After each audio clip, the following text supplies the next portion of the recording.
Folks, it's time to take seats. And family, please sit in the front.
Good afternoon, everybody.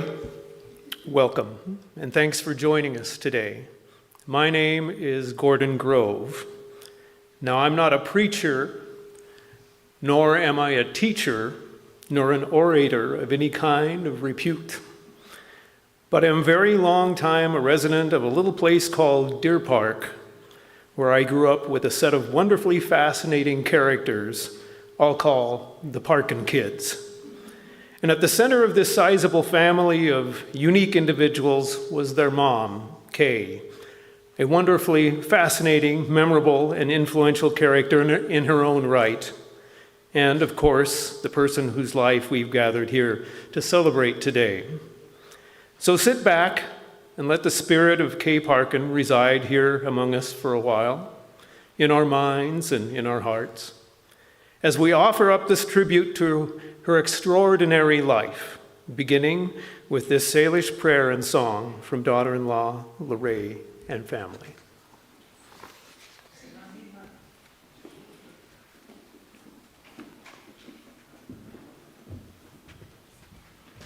Any seat out.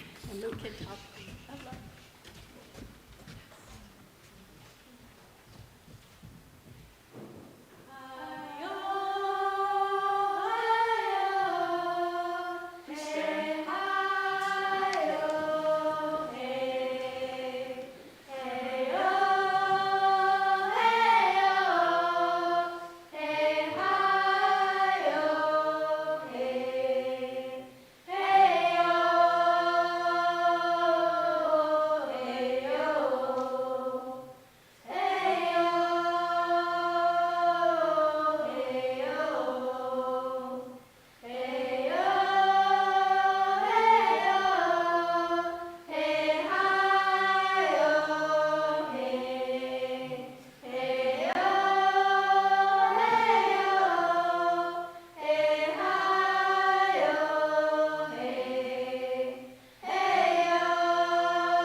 The family has prepared an obituary that will be published in the coming days. and they have requested that I read it to you now.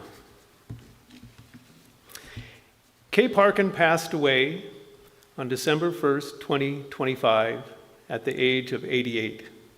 She was born on February 28, 1937, in Lakota, North Dakota, to Edessa Halpin Kais and Donald Mike Kais. Her earliest childhood days were spent in North Dakota until her family came out west to Spokane, Washington, in 1945. After a short stay in Spokane, where Kay and her sister attended St. Francis Catholic School, in 1947, her parents purchased the Deer Park Pharmacy in Deer Park, Washington.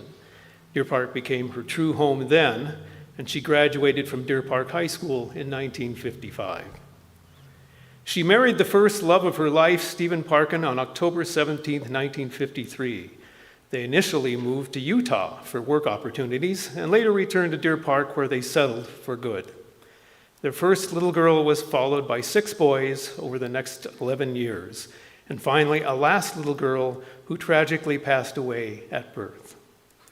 In 1968, Kay and Steve bought the historic P.J. Kelly House and moved it from downtown Deer Park to its current location on B Street.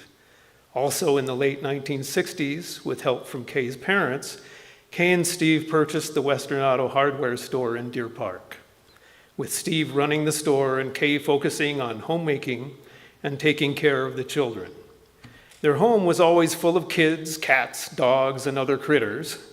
Besides constant home improvement in their historic house, Kay and Steve enjoyed getting out into the woods, rock hounding, and being active parents. Steve passed too young in 1972, and Kay's life took a big turn. She went from being a homemaker who did not have a driver's license to being a hardware store owner and liquor agency manager. After Steve's passing, Kay learned the business and worked in the store 6 days per week to support her family, and during those times was always grateful for the support of her parents and her Aunt Aggie and Uncle Elmer. To keep her children busy and have some fun on her one day off, Kay learned to ski at 49 degrees north in Chewelah, and for summer fun, the family spent Sundays at Granite Point, paddling on Loon Lake in their big yellow canoe. Following in the footsteps of her parents and late husband, Kay was active in the Deer Park Chamber of Commerce and was elected to serve on the Deer Park Planning Commission. She also took evening classes in business management at Spokane Community Colleges. In 1982, with most of her children out on their own, Kay closed the Western Auto franchise and focused on running the Deer Park Liquor Agency until her full retirement in 2007. In 1983, Kay began dating William Bill Christensen. Bill and Kay were a compatible couple who gardened, crafted, danced, and camped together. And Bill was a great caring for Kay's mother, Des Kais, who lived next door. Together, Bill and Kay also collected and cared for all kinds of critters, the usual cats, dogs, fish, but also ferrets, parrots, chinchillas, a horned toad, an orphaned magpie, and other wild rescues. Kay and Bill married on November 14, 2001, and were together until Bill's passing in June 2011. After Bill's passing, Kay kept busy gardening and crafting, visiting with friends and family, and was active in the Friends of the Deer Park Library. In 2015, Kay moved to Spokane to be closer to her children. During that time, she became a member of the Unitarian Universalist Church of Spokane. While living in Spokane, she continued her lifelong passions of voracious reading, loving and caring for her pets, gardening, and staying connected with family. She lived in her own home until the summer of 2025 with support from her children and grandchildren, especially her granddaughter Danica and her sons James, Paul, and Jerry. Kay was preceded in death by her parents, her siblings Luana Hembry Kais and Bruce Kais, her husbands Steve and Bill, and her daughter Amy. She is survived by her 7 children, 12 grandchildren, 22 great-grandchildren, and 9 great-great-grandchildren. Kay Parkin was a true matriarch, an independent thinker, and a generous character who will be greatly missed by her family, friends, and all who knew the Deer Park liquor lady.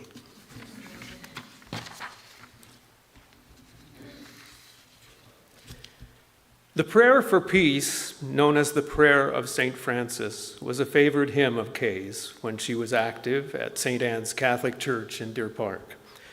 And even in later years, she could be heard whistling it as she gardened and did housework. So we will now play for you Sinead O'Connor's version in memory of Kay.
Kay's grandson Cameron will now share a eulogy of his grandmother.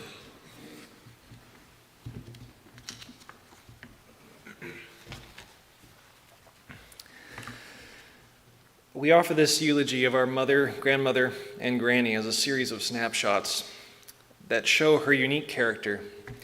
These are memories that she shared with her grandchildren over the years and that they now recall with loving affection.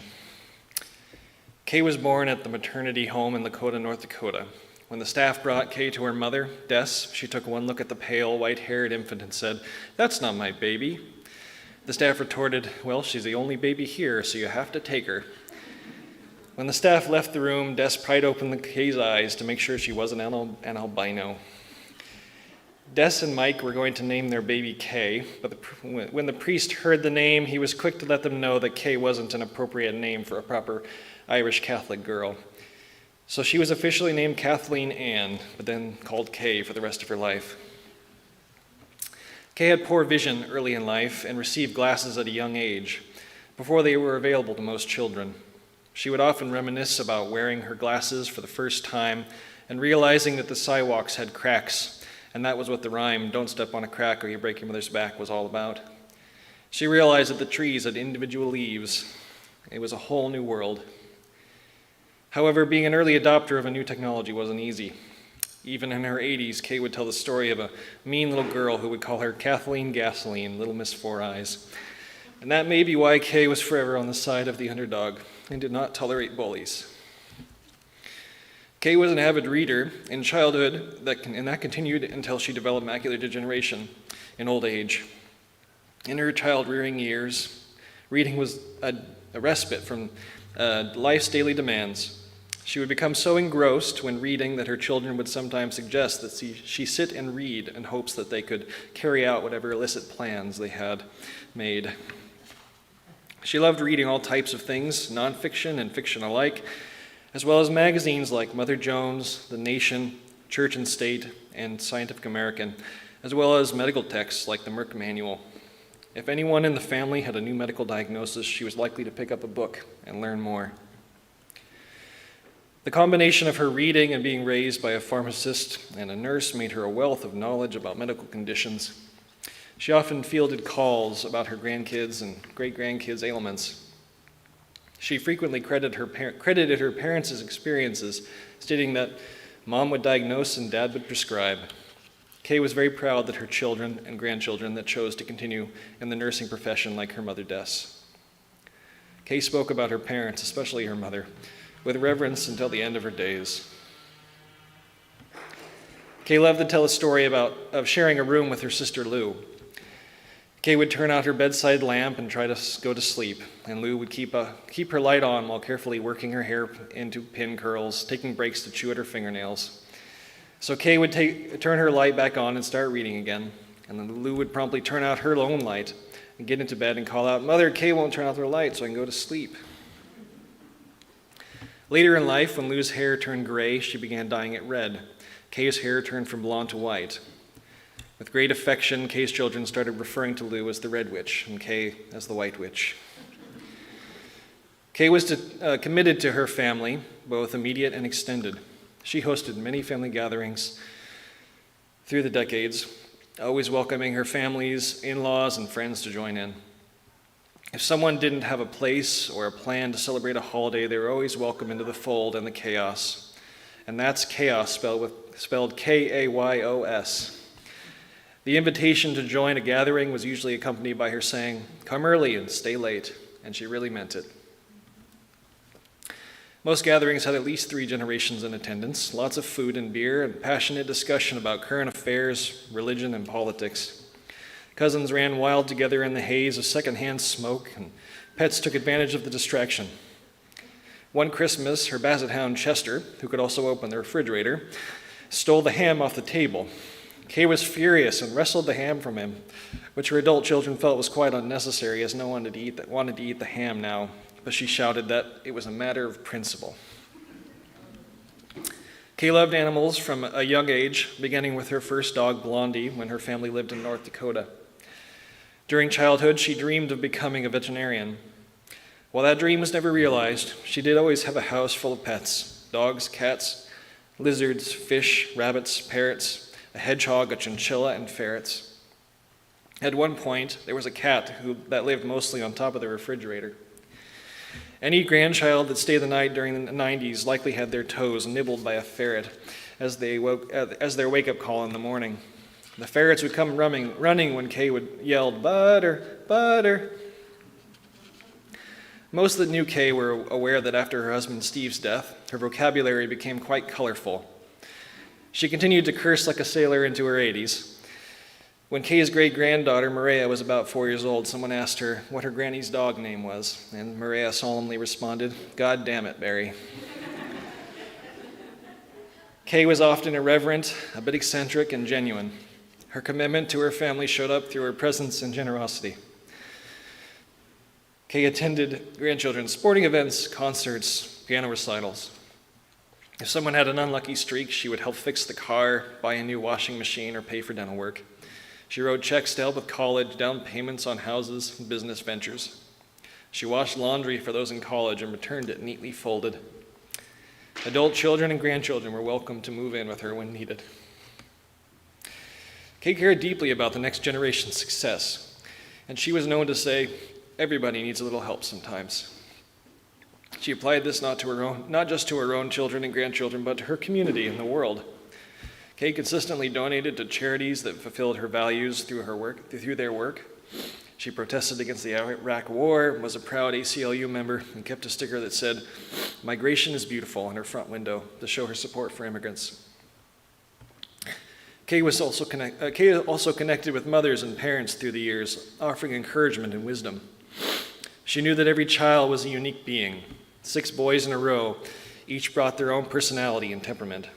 She was known to say, "If I had only had Anne, I would have thought I was a perfect mother."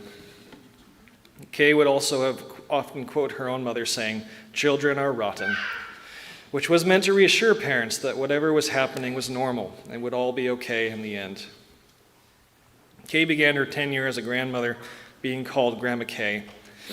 But when Danica and Maria moved back to Deer Park, Kay decided that she needed to change her grandma name to a great-grandma name and requested that her great-grandchildren and everybody else call her Granny.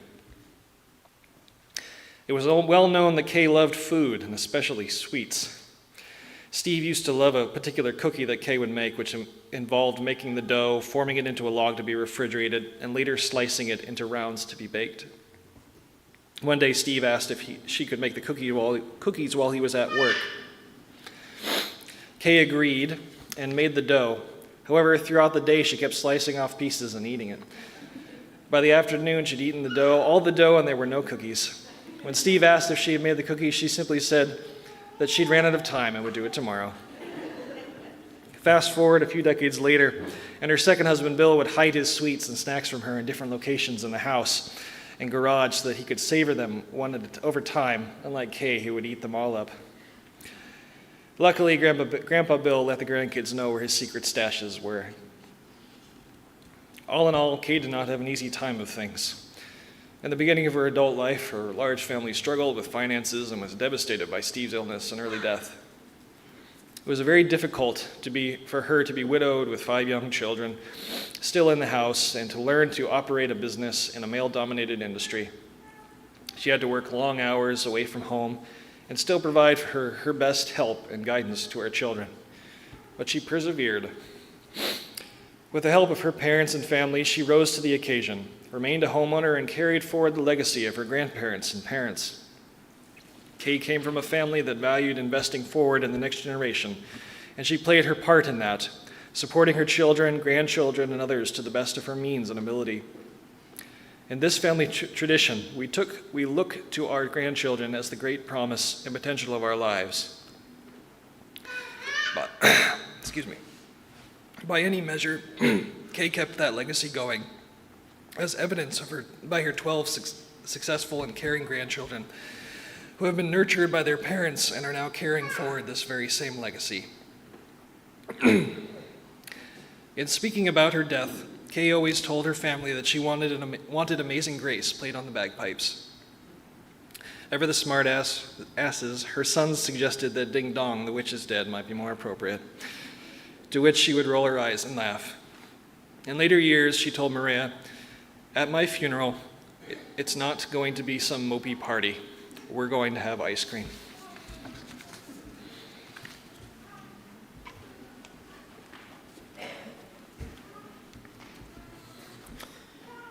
Kay's granddaughter Danica has prepared a slideshow to help us remember her grandma's full and interesting life. Let's watch.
family would like to open up the floor and invite anyone to share the memories of Kay. Let me break the ice with this one. Unique and individual as as the Parkin kids are, there's no doubt Kay put her indelible stamp of Kayness on them all. At a family gathering of adult siblings around the dining nook table, grandchildren too, a visiting friend of one or more of the kids, maybe visiting the household for the first time, would witness the unabashed gift of gab, the ready wit, the deep interest in everything, the joy of learning and knowing with a plethora of reference sources ready for use, the fearless expression of opinion, the bonds of family. Then Kay would make her appearance and her reign as the common denominator would become clear. The visitor and friend would leave later with this thought on his or her encounter with the family and Kay. Ah, that's where it comes from. Who would like to share next? Pat has a microphone for you.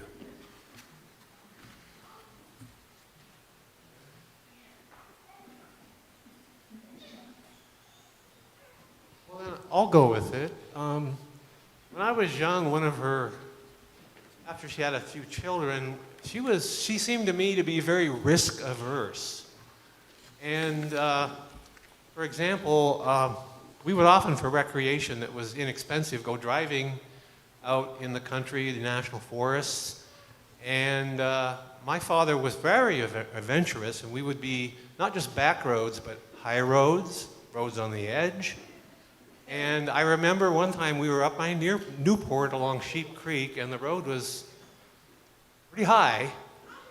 And she first made us get all on one side of the car so the car wouldn't fall over the cliff. Then she made us all get out while my dad made it past the high part. But then I realized later that she was risk averse for us.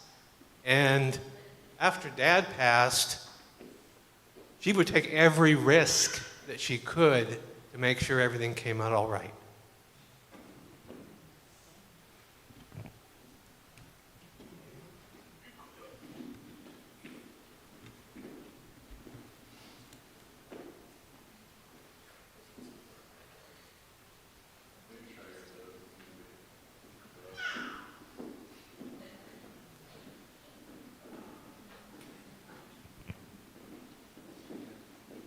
Starting at probably the age of 11, I dyed my hair possibly every single color under the rainbow.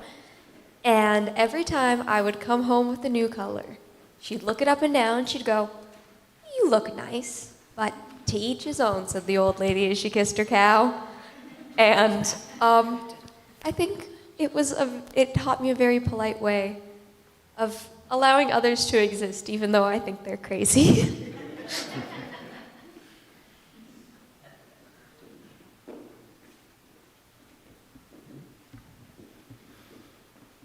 Who else will take the microphone? Anyone else? There you go, Pat.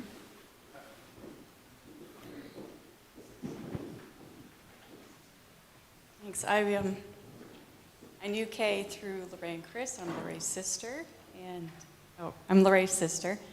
and I was always terrified of Kay. She scared me every time I met her because, here's this woman who raised all these kids on her own, and she spoke her mind.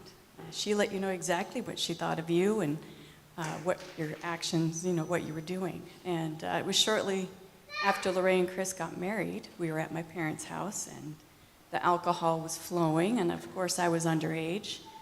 And I thought I'd go and grab some alcohol from the kitchen. And I grabbed 2 bottles, and I was on my way out, and there's Kay standing in the kitchen doorway. She said, "I don't think those belong to you." And I knew from my experience with Chris that I could never win an argument because they were such great debaters, right? Through college, I could never win an argument. And so I decided the best thing to do was run. So I grabbed the bottles and took off and made it out of the kitchen and made it out of there. But yeah, Kay was an amazing woman, super strong woman, and we're going to miss her.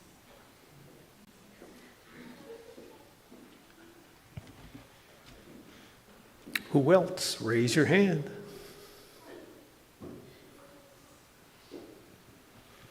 Okay. Kay was always identified with her Irish American heritage, so we would like to offer these Irish and other blessings in her memory. May the road rise up to meet you. May the wind be always at your back. May the sun shine warm upon your face, the rains fall soft upon your fields. And until we meet again, may God hold you in the palm of his hand. May you have good health and a long life, close to your friends and far from sorrow. It's enough to be miserable without being miserable about it. And finally, and this too shall pass. We will close today's ceremony with Kay's longtime request that Amazing Grace be played on the bagpipes at her funeral. This is another hymn that Kay often sang and whistled. As the music plays, we invite first the family and then other guests to pass by Kay's memorial table, that just in front, to offer your final prayers and respects, and to pick up a memorial bookmark to remember her by. So when the moment comes, just come up the center and then leave out the sides, please. As mentioned earlier, Kay always said about her funeral, it should not be a dreary affair. So as we finish up here, please join us in the Friendship Hall for food, refreshments, and ice cream.